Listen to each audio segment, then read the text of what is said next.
Just leaving Wally World. Walmart, that is.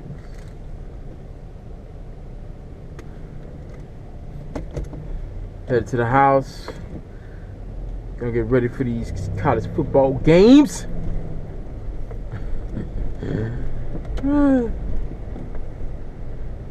You know something, I think a lot of people, sometimes, and I know myself included, we look at the failures of our lives and we tend to think that there is that we can't recover, that our lives are over.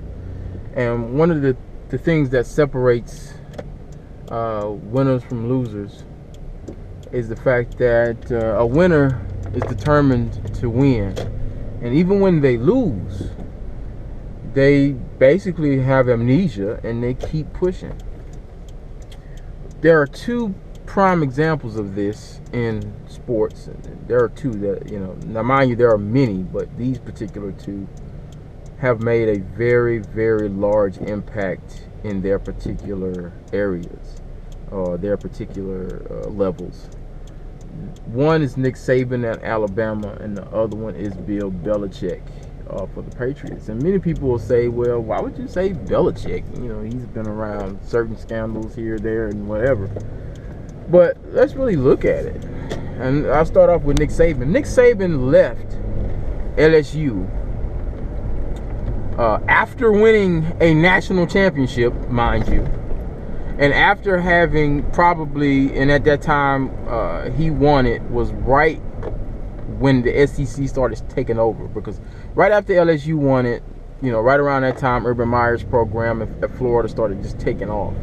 And so Nick Sabin kind of got out of that loop and went to coach the Dolphins.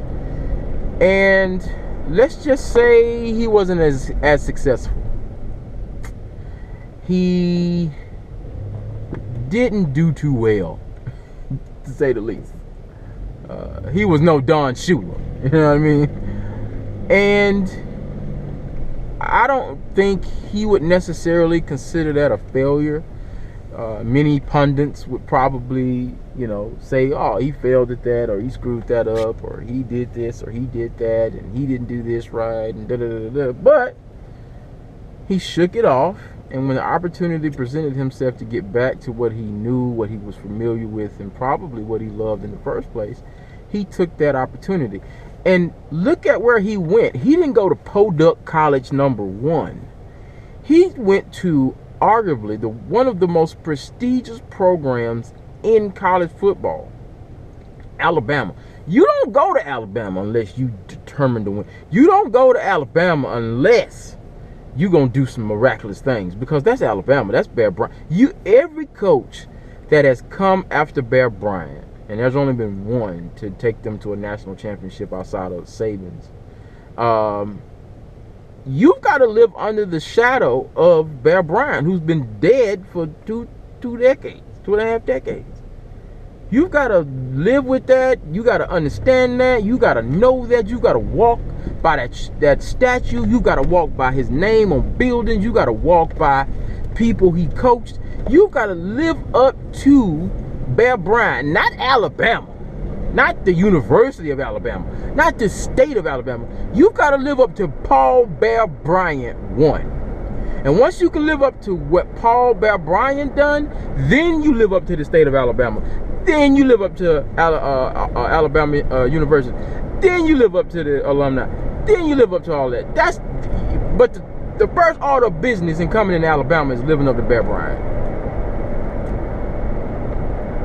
Nick Sabin left a winning program at LSU, which is in itself a beast to have to control. Went to the pros, didn't do good at all. Left there after pretty much breaking even, or less than breaking even, to come back to Alabama. Or I'm sorry, not go back to go to Alabama and win. Many people they reach a high pinnacle in high school. They reach some pinnacles in college. And then they wake up one day after having the world as their oyster, and with the belief that they can do and be anything that they set their mind to. They wake up one day, now they're in their mid-30s, they're working a job that they hate, they're struggling, they cannot seem to get out of debt, they can't seem to accomplish anything that they would really love to accomplish. They just seem to be in a tailspin of nothingness, and they assume that their life is over. We have to get to a point, now none of you people may be, like, no, that's not mine, that's not me. If it's not you, then it's me. And now when I put this on YouTube, I'll review it for my own good. You've got to realize that where you are right now is not working, and that the only person on this planet that is going to get you out of the crap hole you're in is the person in the mirror. And here's the funny thing about it. When you leave, when you make up in your mind that you want to leave where you are and go to something different, don't just pick something different because it looks greener. Don't just pick something different because it looks better. Pick something that is going to require you to step your game up so high that failure is not an option. Because Nick Sabin didn't come back to Colorado. He didn't come back to a Division II school. He didn't go to UCF in Florida. He didn't go to that. He went to Alabama, which is about the biggest name you can go to in college sports. I'm just saying, if you're gonna raise the bar, raise the bar. If you're gonna stay average, stay beneath average, because even average people that sometimes have a bigger dream than average. Bill Belichick. Bill Belichick was a coaching failure. Let's just put it like that. When you coach the Browns and you fail, you're a coaching failure. Way to put it like that. You are. And in many cases, he could have been one of those coaches that bounced around, and never quite found himself. But in the early 2000s, Bill Belichick pretty much happened on one of the greatest draft picks of all time, and has been very successful. People say, well, he's got Tom Brady. Let's remember something. Tom Brady was drafted I think he was drafted second to last. His 4-4 time was so slow, he went in reverse. Not only was he drafted at the bottom of the barrel, but he wasn't even, I don't think Tom Brady was the starting quarterback, or was looked at as the best quarterback to come out of wherever, I think he was Michigan. Wherever he went to, or was in college, he wasn't even the best quarterback to come out of that. Then he had to come and play backup to Drew Bledsoe, who at the time was one of the top quarterbacks in the league. Bill Belichick has built that team. And in spite of what you think about the Patriots, he's went to they got four Super Bowl victories, 4 or 5 Super Bowl victories plus 2 Super Bowl losses. So that's like 7 Super Bowls, 6 or 7 Super Bowls. And look at the team. Name the starting running back for any of those Super Bowls. I remember one, Corey Dillon. And I think I remember the dude from last year. God, see, I forgot his name already. Blunt. There's only 2 people you can name, 3, maybe a total of 3 people that I can name from those championships off the top of my head. From a couple of those championships. One is Deion Branch. It's because he's from Albany, and Albany, Georgia, and that's a name. He's a historic character in Albany, Georgia, one of their biggest sons. Tom Brady, who's obviously Tom Brady, and Wes Welker. Maybe Vincent Wilfork. And the only reason I know that because I was watching Hard Knocks this past season, and he came from there. Junior Seau played for him 1 year. But the championships are not built off of #1 draft picks. And here's the funny thing. They can barely get #1 draft picks because they always go to the playoffs. Since the time since the time Tom Brady has been quarterbacking the Patriots, they have only missed 1 playoff And the reason they missed that was because Tom Brady had his knee blown out. He got hit low and he blew his knee out. And the backup quarterback actually came in, did a great job, and they were out of the playoffs by 1 game.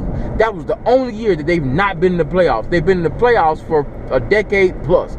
You've got to understand that even though in life you may suck at job number 1, job number 2, job number 5, job number 10, that you have been a college dropout, Jimmy, college dropout, you may be that. You may have sucked at everything else that you've tried in life, but there will come a moment in life where you have to make a decision that I'm going to get up, I'm going to bust my behind, and I'm going to accomplish my goal regardless on what I got to go through, regardless on if I got to cry, sweat, vomit, whatever I got to do, crawl, whatever I got to do to get to the winner's circle. I am going to get there. Why? Because I believe that that's for me.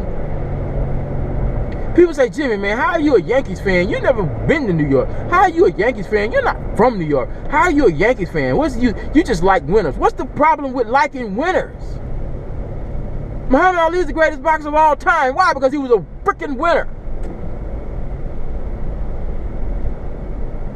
Stop paralleling yourself with average suck people and align yourself with greatness. That's the only way you're going to win.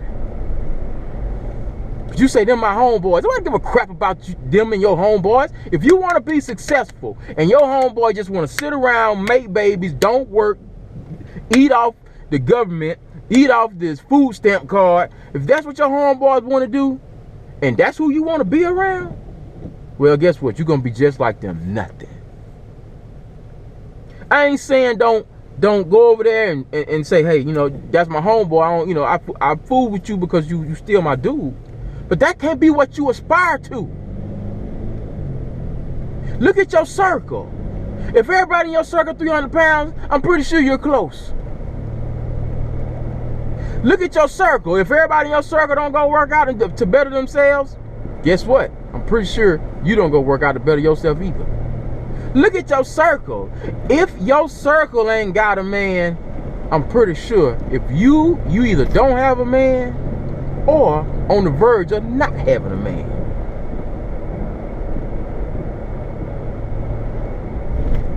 We become who we live in the environment of.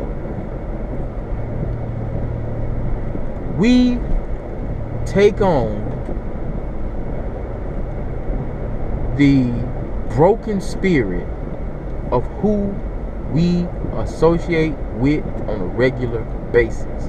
If your circle of friends or the people that you hang out with the most have broken issues from relationships, from weight, and if you associate with them on a regular basis, at some point in time, if you're not stronger, you're going to be just like them.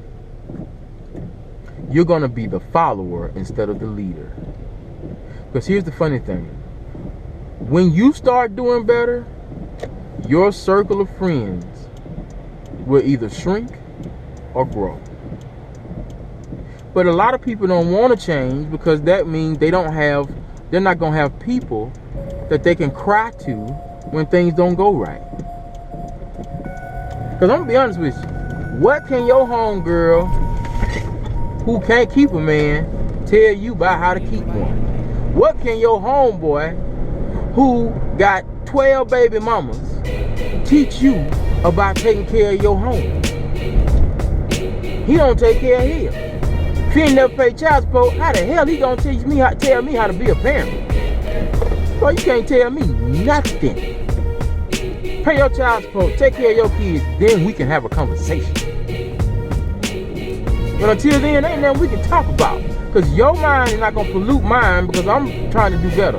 If you really want to accomplish greatness in your life, you really want to take the next step, you really want to overcome the mistakes you've made, you really want to take advantage of the opportunity that's before you and build a winning team, build a winning legacy, build a winning life, you've got to be overly determined to not get bogged down in the mistakes and missteps of the past,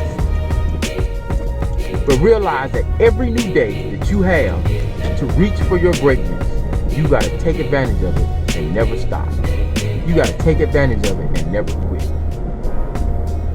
Anyway, this is your boy. I am Johnny James' grandson. I'm going to tell you why I say that one day.